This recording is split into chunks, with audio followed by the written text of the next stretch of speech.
Ladies and gentlemen, let me go ahead and ask all of you a question. What do you think happens when your nation, what do you think happens to your nation when you allow millions of culturally incompatible refugees to come flooding in from the third world? Well, guess what? Late last night, all of us just got a very pertinent reminder over in Paris. After the conclusion of a football match, no less.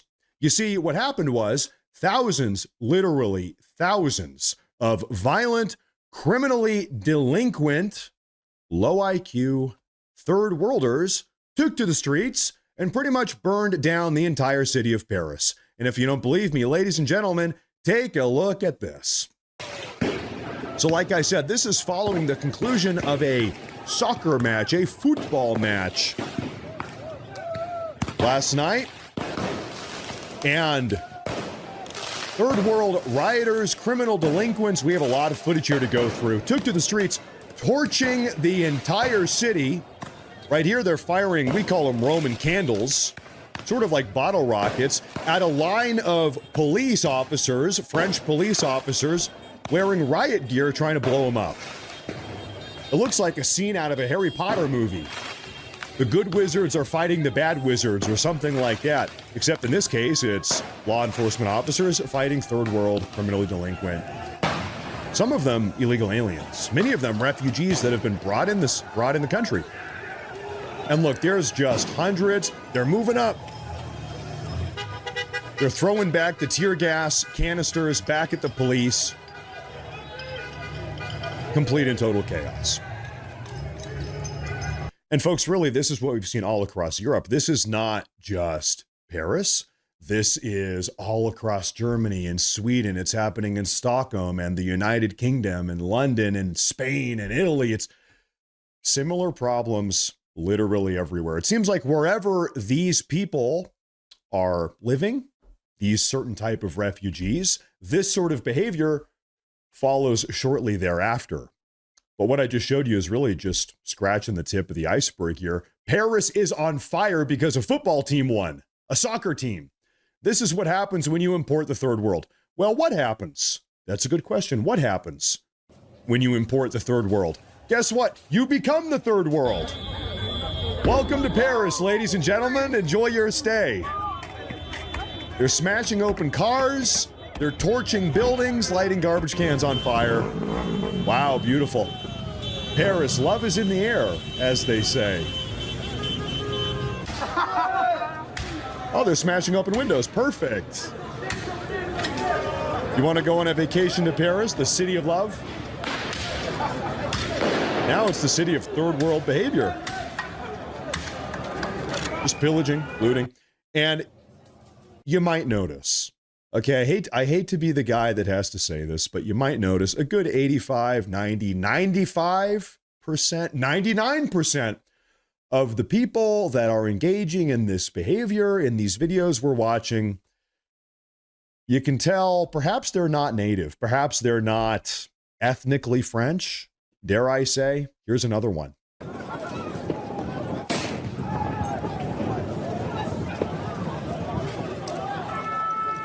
The beautiful Eiffel Tower. And the entire city is getting destroyed. Chaos. Complete and total mayhem. And you know what is so sad about it is that almost all of these people are North African refugees that have been accepted into Paris, accepted by the French. We're going to take you in as refugees. And how does the French people's hospitality get repaid to them? Well, those very refugees, those very immigrants, they turn around and they seize whatever opportunity they can to literally burn down the entire city. This is going to blow your mind. This is going to make you angry. Flash info. The son of a famous singer who has the name Khaled, I guess. This guy here.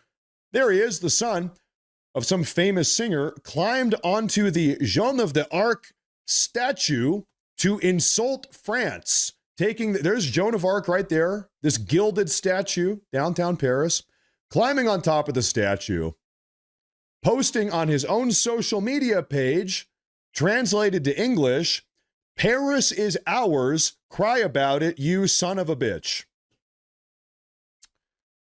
So there you have it. There's your grateful immigrant. There is your perfectly assimilated third world immigrant. Paris is ours, bitch. Cry about it. So there's your immigrant. Pardon my language. Doesn't it just piss you off? These people have been accepted into France, and we've got a similar problem here in the United States.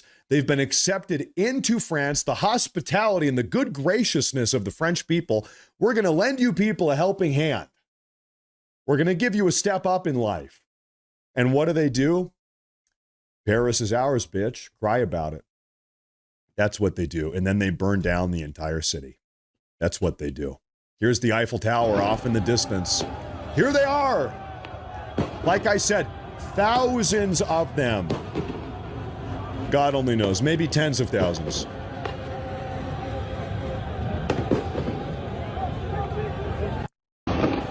They're lighting. I mean, we've seen a similar phenomenon. We saw it last summer down in Los Angeles. They were blowing up cars, waving Mexican flags. Now, here's a curious question. As all of this chaos was unfolding in the streets of Paris last night, still going on into this morning, by the way, it's continued on throughout the night, what did Prime Minister Emmanuel Macron have to say? He has a very lovely wife, by the way. She's got a good punch. What did Macron have to say about this? He said, translated to English, a new star shines over Paris. Bravo to PSG, which is the football team, soccer, for making all of Europe dream. France is proud. Wow. He posted this as his city was on fire. Folks, so he didn't even address the chaos.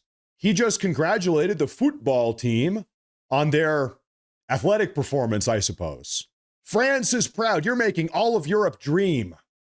Well, I don't know, but personally, I think it's actually more important to have a safe, functioning society than it is to have maybe a high-performing football team